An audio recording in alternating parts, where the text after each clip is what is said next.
Hello दोस्तों, कैसे हैं आप सभी लोग। अच्छे होंगे, खुशहाल होंगे, एचपी टेट की तैयारी जोरों शोरों से कर रहे होंगे। तो दोस्तों, ये है हमारे डेली डोज फिजिक्स। तो इसके अभी तक 5 से 6 वीडियो आ चुकी है, वो आप जाके देख सकते हैं। और आप अगर हमारे न्यू व्यूअर हैं, आपने अभी तक हमें 2-3 वीडियो से फॉलो कर रहे हैं, तो दोस्तों सब्सक्राइब का बटन जरूर दबा दें। ठीक है, क्योंकि अब आप हमारी वीडियो देख रहे हैं तो दबा दीजिएगा सब्सक्राइब का बटन, हमें मोटिवेशन मिलेगी। और जो पुराने सब्सक्राइबर है, सबसे पहले लाइक कीजिए, वीडियो को आगे पहुंचने से पहले सबसे पहले लाइक कीजिए। तो चलते हैं दोस्तों, ये हमारी लाइट से रिलेटेड ये वाला जो वीडियो है, इसमें जो टॉपिक्स है वो होंगे आपके लाइट, रिफ्रैक्शन, रिफ्लेक्शंस, और आपका आई से रिलेटेड, लेंसेज से रिलेटेड, और जितने भी आपके डिफेक्ट्स होते हैं हमारे आई से रिलेटेड, तो जो भी आई रिफ्लेक्शन लाइट से रिलेटेड टॉपिक है वो सारे इसमें कवर होंगे। तो सबसे पहले देखते हैं क्वेश्चन।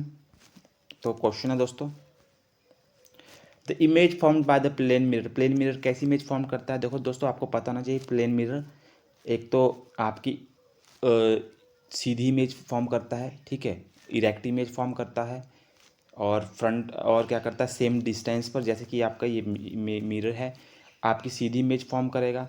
जितनी डिस्टेंस पे आपकी इमेज मिरर के सामने होगी, उतनी डिस्टेंस पे आपकी इमेज कितनी मिरर पे उतने डिस्टेंस पे पीछे आपको दिखेगी बनती हुई। आपकी इमेज क्या होगी? खड़ी होगी। आपकी इमेज क्या होगी? लेटरल इन्वर्टेड होगी। लेटरल इन्वर्टेड का मतलब आपका दायां हाथ जो होगा वो बायां दिखेगा शीशे में, बायां हाथ दायां दिखेगा। और ये कुछ इसके गुण है कि कैसी इमेज आपकी बनती है। और सेम साइज़ की इमेज बनती है, जैसी आपकी बाहर इमेज बनती है वैसी आपके शीशे के अंदर इमेज बनती है सेम साइज़ की। तो इसमें देखो ऑप्शन में है लेटरल इन्वर्टेड, ऑप्शन बी इसका आंसर होगा। देखो less than that the sub object नहीं बनता, सेम सेम ऑब्जेक्ट, जैसे ऑब्जेक्ट का जो साइज होता है उसके बराबर ही बनता है। Real and same size as the object, ठीक है। देखो रियल नहीं बनती आपकी, इरेक्ट एंड वर्चुअल बनती है। इरेक्ट एंड वर्चुअल बनती है। रियल नहीं बनती, इरेक्ट बनती है, वर्चुअल बनती है, लेटरल इन्वर्टेड बनती है। तो ऑप्शन बी इसका आंसर होगा। The angle of deviation for the prism is greater for the angle of deviation जो प्रिज्म में होता है ग्रेटर हो किसके लिए होगा? वॉयलेट कलर के लिए होगा। सबसे ज़्यादा वॉयलेट कलर का जो एंगल ऑफ डेविएशन होता है सबसे ज़्यादा वॉयलेट कलर में होता है। A man of height 1.6 meter wishes see his full image of plane mirror. The minimum height of the plane mirror needed for this purpose. तो दोस्तों देखो, अगर आप क्या है, आप शीशे के सामने खड़ कर अपनी पूरी इमेज देखना चाहते हैं, ठीक है। A man height of 1.6 metre है और वो फुल इमेज देखना चाहता है प्लेन मिरर में अपनी, तो उसको height of the mirror needed to the purpose, उसको फॉर द दिस पर्पस, तो उसको कैसी कितने साइज़ का मिरर चाहिए उस पर्पस के लिए। तो देखो जितनी आपकी हाइट होगी उसके हाफ, अगर आपकी हाइट मान लो 2 मीटर है तो उसका हाफ कर दो, ठीक है, 1 मीटर। तो आपके जो आगे जो मिरर की साइज़ होगा, मिरर का जो साइज़ होगा वो उसका आपके हाइट के आधा होगा। तो अगर ये 1.6 मीटर है तो इसका आधा कर दो तो आ जाएगा 0.8 मीटर। 0.8 मीटर, सिंपल सा फंडा है। An object 5 centimetre length is placed. तो दोस्तों इसमें क्वेश्चन में कुछ गड़बड़ है, देखो सही क्वेश्चन क्या है ये। Object 5.5 centimetre is length is placed at the distance of 20 centimetre, ठीक है। कोई ऑब्जेक्ट है 5 सेंटीमीटर लेंथ, उसकी लेंथ इज प्लेस्ड 5 सेंटीमीटर का ऑब्जेक्ट है और वो डिस्टेंस कितना 20 सेंटीमीटर पर front of convex mirror. Convex mirror में आपने सामने रखा हो with the radius of curvature 30 centimetre है। रेडियस ऑफ कर्वेचर कितना 30 centimetre. Find the position of the image and it's nature and size. तो देखो कुछ चीज़ें तो आप सीधा बता सकते हैं कि उसका नेचर और साइज़ क्या होगा, ठीक है। तो चलो मतलब भी हम क्वेश्चन करते हैं। तो आपको पता है कि दिया क्या है आपके पास, रेडियस ऑफ कर्वेचर आर आपके पास दिया है, कितना दिया है आर 30 सेंटीमीटर। आपको पता है, अगर आपने हमारी 25 डे क्रैश कोर्स वाली सीरीज़ नहीं देखी जिसमें हमने लाइट रिफ्रैक्शन एंड डिफ्रैक्शन वाला टॉपिक है उसके अंदर आपको करा रखा है, तो वहाँ जाके देख लीजिएगा। तो आपको पता है कि जो आपका रेडियस ऑफ कर्वेचर होता है 30 सेंटीमीटर है, उसका आधा होता है आपका फोकल लेंथ। फोकल लेंथ होती है उससे आधी। तो मतलब जो आपका रेडियस ऑफ कर्वेचर है उसका आधा कर दो तो आप क्या जाएगी फोकल लेंथ, 15 सेंटीमीटर आपकी फोकल लेंथ आ जाएगी, ठीक है। Distance of the object, distance of the object क्या होता है दोस्तों कि जितना आपने ऑब्जेक्ट मिरर के सामने रखा है। जैसे कि आपका कौन सा मिरर है, मिरर कौन सा है आपका, मिरर है आपका कन्वेक्स मिरर। मिरर कौन सा है दोस्तों, कन्वेक्स मिरर है। अब कन्वेक्स मिरर में अगर आपने ऑब्जेक्ट जैसे यहाँ रखा है तो डिस्टेंस ऑफ द ऑब्जेक्ट मतलब कि जो आपके मिरर से आपका ऑब्जेक्ट का डिस्टेंस ये कितना होता है, यू बोलते हैं इसे 30 सेंटीमीटर। 30 सेंटीमीटर, 30 सेंटीमीटर ये बता रहे हैं, इसमें कितना बता रहे हैं, 30 सेंटीमीटर नहीं 20 सेंटीमीटर बता रहे हैं, 20 सेंटीमीटर क्वेश्चन के हिसाब से। ऑब्जेक्ट जो आपने रखा है मिरर के सामने, उसकी जो डिस्टेंस होता है उसे बोलते हैं डिस्टेंस ऑफ द ऑब्जेक्ट, जिसे हम यू से डोनेट करते हैं, वो आ गया आपका 20 सेंटीमीटर। कितना आ गया, 20 सेंटीमीटर। और इन्होंने माइनस का निशान क्यों लगाया है, क्योंकि साइन कन्वेंशन के हिसाब से देखो, जैसे इस तरह से आपने ऑब्जेक्ट रखा है, साइन कन्वेंशन के हिसाब से ये होती है नेगेटिव, ठीक है, ये होता है आपका पॉजिटिव। नीचे को देखो, ये नीचे वाला नेगेटिव आएगा, और इस तरफ इस नीचे वाला ये क्या आएगा, नेगेटिव आएगा, इस तरफ को भी नेगेटिव आएगा। तो ये कुछ रूल्स होते हैं। ऊपर अगर आप ऊपर की तरफ देखेंगे तो ये पॉजिटिव आएगा ऊपर की तरफ। तो ये कुछ रूल होने चाहिए, जैसे कि इन्होंने बोला है 20 सेंटीमीटर। तो दोस्तों आपको पता है, देखो आपको पता है साइन कन्वेंशन कैसा होता है, ये वाली लाइन पॉजिटिव होती है, ये वाली लाइन पॉजिटिव होती है, ये वाली लाइन नेगेटिव होती है, ये वाली नेगेटिव होती है। तो आपका जो ऑब्जेक्ट है वो इस लाइन पे है, तो जो उसका वो जो डिस्टेंस होगा वो आप नेगेटिव में लोगे। क्या लोगे, नेगेटिव में लोगे। तो आ जाएगा आपका -20 सेंटीमीटर। क्या जाएगा, -20 centimetre. Height of the object, जो हाइट ऑफ ऑब्जेक्ट होती है दोस्तों वो हमेशा पॉजिटिव होती है, क्योंकि हाइट ऑफ ऑब्जेक्ट जैसे यहाँ पे हाइट है तो ये हाइट इसके पैरेलल होगी, इसके पैरेलल होगी हाइट ऑब्जेक्ट की। तो ये अगर ऊपर कोई पॉजिटिव है तो ये भी पॉजिटिव होगा। तो हाइट ऑफ द ऑब्जेक्ट आपकी पॉजिटिव में होगी हमेशा। ये 5 सेंटीमीटर दी है। अब आपको बोला finding the distance of the image. अब डिस्टेंस ऑफ द इमेज आपको बतानी है कि डिस्टेंस ऑफ द इमेज क्या है। तो आपको फोकस का फॉर्म इसका मिरर का फॉर्मूला पता है। मिरर का फॉर्मूला क्या होता है, 1/v +1/u is equal to 1/f। क्या फार्मूला है, 1/v +1/u is equal to 1/f इसका फॉर्मूला है। तो आपको निकालना है distance of the image, distance of the image. तो आप क्या करोगे, 1/v distance of the image बोलते हैं इसे एक तरफ रखोगे और सब कुछ एक तरफ ले जाओगे। तो 1/f 1/u को दूसरी तरफ ले जाओगे तो 1/u इधर आ जाएगा। अब इसमें 1/f और 1/u भरो। 1/f पता है आपको कितना है, 15 है, और 1/u आपको पता है u है 20, तो यह जाएगा -20।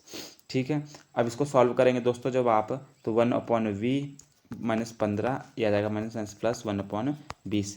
इसको जब आप सॉल्व करोगे तो इसका एलसीएम ले लो आप 300 के आसपास, और आ जाएगा 20, तो ऊपर 20 लिख लो, इसको आ जाएगा 15, तो आ जाएगा 35 35 बटा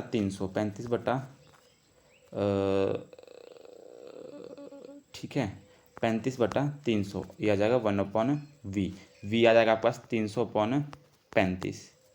तो 300/35 को आप सॉल्व करोगे तो आपके पास क्या आएगा, देखो 35 8 कितना होता है, 8 5 40, 0 4 8 8 24 और 4 28, तो 280 हो जाएगा। तो ये 35 8 जल जाएगा, और उसके बाद 20 और बच जाएगा।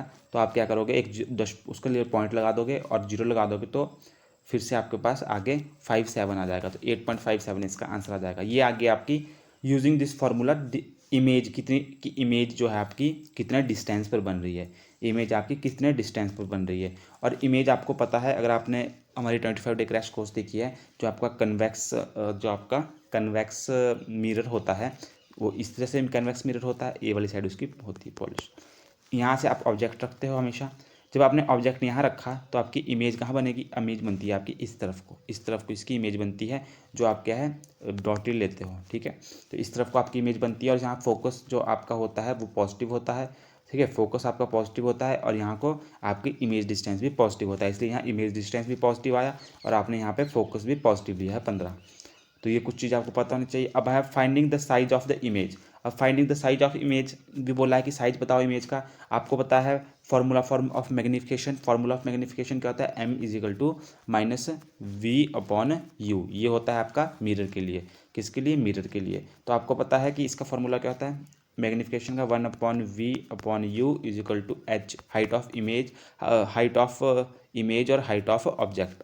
ठीक है, height of image and height of object. तो आपको पता है कि v और u आपको पता है, हाइट ऑफ ऑब्जेक्ट पता है, और यहाँ से हाइट ऑफ ये निकल जाएगी। देखो हाइट ऑफ इमेज आपने निकालनी है, हाइट ऑफ ऑब्जेक्ट आपको पता है 5, माइनस जो आपका ये इमेज, जो आपकी इमेज है ये आ जाएगी 8.57, और नीचे यू आ जाएगा आपके पास 20, यू कितना आ जाएगा, ये सर दोस्तों ये माइनस वी ही होता है, ये आ जाएगा आपका 20। तो जब आप इसको पूरी तरीके से अरेंजमेंट करोगे इसको सॉल्व करोगे तो आपका पास आ जाएगा 0.428, क्या जाएगा, इमेज हाइट ऑफ इमेज कितना जाएगी 0.428, ठीक है, 0.428 के पास आपकी हाइट ऑफ इमेज आ जाएगी। देखो अब आपको पता है कि जो आपका कन्वेक्स मिरर होता है, जो उसके आपकी पोजीशन ऑफ इमेज होती है वो बिहाइंड द मिरर होती है, ये मैंने आपको पढ़ाया है 25 डे क्रैश कोर्स में, अभी भी मैंने आपको बताया। नेचर ऑफ इमेज होता है कि जो आपका कन्वेक्स जो मिरर होता है उसका जो इमेज बनती है वो बनती है हमेशा वर्चुअल और इरेक्ट, वर्चुअल एंड इरेक्ट, मतलब सीधी इमेज बनेगी और क्या बनेगी, वर्चुअल बनेगी, रियल नहीं बनेगी। साइज ऑफ इमेज बहुत ही डिमिनिश्ड होता है। तो ये कुछ चीज़ें तो याद करने की ही होती है, ये आपको डायरेक्ट पता ही होती है कि किस केस में क्या बनती है। तो ये था दोस्तों इसका सॉल्यूशन। आपको नेचर भी पता चल गया, साइड भी चल गया और पोजीशन ऑफ द इमेज भी चल गई। Which of the following form a virtual and erect image for all position, तो इनमें से कौन सा जो है virtual and erect image form करता है। देखो जो आपका कनकेव लेंसेज होते हैं वो virtual and erect image form नहीं करते। कनकेव लेंसेज होते हैं जो, ठीक है, वो कैसी इमेज फॉर्म करते हैं, कनकेव लेंसेज, हाँ concave lenses virtual and erect form करते हैं, ठीक है। और आपका कनकेव लेंसेज जो आपका लेंस में करेगा वो आपका मिरर में उसका अपोजिट करेगा। अगर कनकेव लेंस में आपका virtual and erect image form करता है तो मिरर के केस में कन्वेक्स आपकी virtual and erect image form करता है। तो ये अपोजिट होते हैं दोनों केस, ठीक है। तो आप हमेशा याद रखिएगा कि ए और सी जो आपके virtual and erect image form करेंगे। बाकी कन्वेक्स लेंस आपका कैसी इमेज फॉर्म करता है, वो करता है real and erected, real and inverted करेगा कन्वेक्स लेंस, और कन्वेक्स लेंस करेगा और कनकेव मिरर करेगा, कनकेव मिरर भी रियल एंड इन्वर्टेड करेगा, इन्वर्टेड कनकेव कन्वेक्स लेंस और कनकेव मिरर।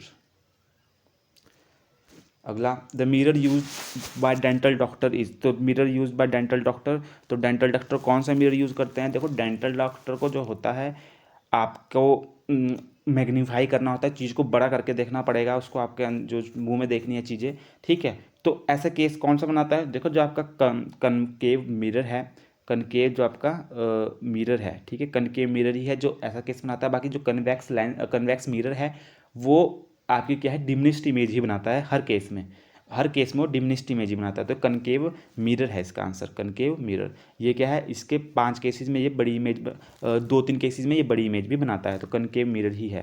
बाकी कन्वेक्स मिरर तो आपका हमेशा ही छोटी इमेज बनाता है, डिमिनिश्ड बनाता है। Which lens is use by watch maker, ये जो आपका कन्वेक्स मिरर होता है ये किस लिए होता है यूज, ये जैसे गाड़ियों के पीछे को देखना होता है ना शीशे से आपको पीछे को, उसके लिए होता है कि जो छोटे से जगह में बहुत बड़ी इमेज शो करे आपको, मतलब बहुत बड़ी इन द सेंस कि बहुत ज़्यादा एरिया कवर करे, छोटे से शीशे में भी बहुत पीछे का से बहुत ज़्यादा एरिया कवर करे। कन्वेक्स मिरर बहुत छोटी इमेज बनाता है ये। Which lens is use by watch maker, तो वॉच मेकर को भी मैग्नीफाई करके आपको दिखाना पड़ता है, आपको मैग्नीफाई करके बड़ा करके देखनी है उनको भी चीज़ें, तो कौन सा लेंस वो यूज़ करेंगे। तो आपको पता है कि जो आपका कनकेव लेंस है वो क्या है, वो तो डिमिनिश्ड इमेज ही बनाता है। 2 केसेस होते हैं उसके और दोनों में ही डिमिनिश्ड इमेज बनाता है। तो आपका कन्वेक्स लेंस होगा इसका आंसर, ठीक है। अगर मैं आपको अभी फिर से बोल रहा हूँ कि अगर आपने 25 डे क्रैश कोर्स रिफ्लेक्शन और रिफ्लेक्शंस एंड आई वाली जो वीडियो नहीं देखी है, वो मेरे हिसाब से छठवीं या सातवीं वीडियो है। आपको डिस्क्रिप्शन बॉक्स में आपको लिंक मिल जाएगा या आप हमारी प्लेलिस्ट में जा सकते हैं, ठीक है, वहाँ जाके आप देख सकते हैं दोस्तों। और हमें सब्सक्राइब जरूर कीजिएगा अगर आपने वीडियो यहाँ तक देख ली है। Which lens is use by watch maker, तो वॉच मेकर को भी बड़े देखना पड़ता है मैग्नीफाई करके, तो उनके लिए भी कन्वेक्स लेंस होता है। Convex lens of 40 centimetre focal length, देखो कन्वेक्स लेंस है 40 सेंटीमीटर फोकल लेंथ, ठीक है, कितनी है 40 सेंटीमीटर है focal length, is combined with the concave lens of focal length 25 centimetre. The power of combination is, देखो पावर का फॉर्मूला होता है 1/f, power is equal to 1/f मतलब फोकल लेंथ को एक डिवाइड बाय फोकल लेंथ। तो आपको answer देखते हैं इसका, देखो कैसे करेंगे आप इसको सॉल्व। पहला केस था आपको F1 में आपके पास क्या था, F1 में था आपके पास कन्वेक्स लेंस था F1 में, ठीक है। ये प्लस में लिया जाएगा, इसकी फोकल लेंथ प्लस में होती है, और कनकेव की होती है, कनकेव लेंस की होती है कनकेव लेंस की होती है नेगेटिव में, ठीक है। कनकेव लेंस की होती है आपकी नेगेटिव में दोस्तों, इतना आपको पता होना चाहिए। और अब देखो F1 है, इसकी पावर निकालो 1/f, तो 1/40 इसकी आगे पावर निकालो दूसरे वाले लेंस की, तो आ जाएगा 1/25, तो इसकी, तो इन दोनों को क्या है प्लस कर दो, पावर ऑफ कॉम्बिनेशन, दोनों को पावर निकालनी कॉम्बिनेशन दोनों की, तो आप प्लस कर दोगे 1/f1 1/f2।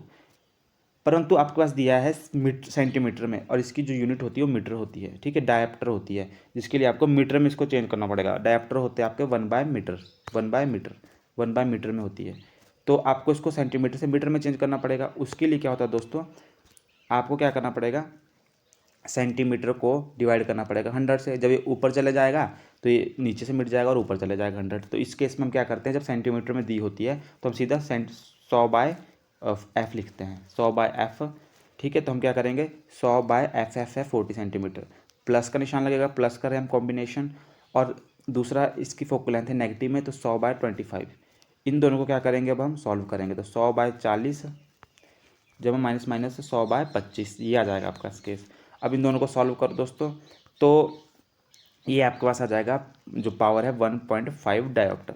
सीधा जो भी आपको सॉल्व करके आएगा उसको साथ आप डायोप्टर लिख दोगे, बस बाकी कुछ नहीं करना है, सॉल्व करना है इसे। तो इसको सॉल्व आप खुद करोगे और इसका आंसर बताओगे। For normal human eye the far point is at, आपको पता है कि जो क्लोजेस्ट पॉइंट होता है जहाँ तक आप देख सकते हो होता है 25 सेंटीमीटर, और फार पॉइंट होता है infinity. To get 3 image of single object one should be two plane mirror at the angle of, तो इसका आपको पता होना चाहिए एक फार्मूला है इसका। क्या फार्मूला है, फार्मूला है n is equal to 360/θ-1। n is equal to क्या है, n इजिकल टू 360/θ-1। अब क्या बोल रहा है, to get 3 image of single object, 3 image चाहिए आपको सिंगल ऑब्जेक्ट की। आपको पूछा है कि एंगल, तो आपको इसकी जगह डालोगा, और जितनी इमेज चाहिए तो 3 इमेज चाहिए, तो n की जगह डाल दो 360/θ-1। अब क्या करोगे, इस 1 को इधर ले आओ, तो आ जाएगा 4 बन जाएगा, इधर प्लस हो जाएगा, माइनस का इधर जाके प्लस हो जाएगा, 4 इजिकल टू 360/θ, 4 इजिकल टू 360/θ।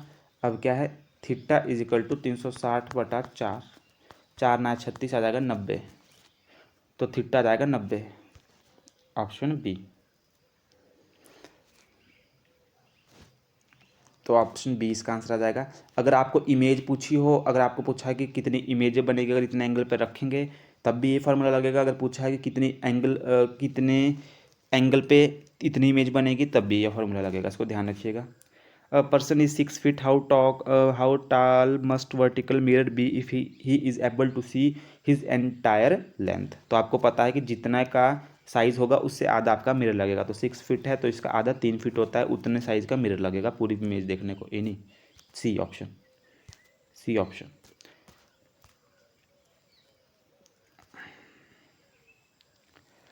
तो दोस्तों इस वाले वीडियो को यहीं समाप्त करते हैं, तो मिलते हैं अगली वीडियो में दोस्तों। यहीं तक इसे समाप्त करते हैं, वरना वीडियो ज़्यादा लंबी नहीं करेंगे, छोटी सी वीडियो रखते हैं आज।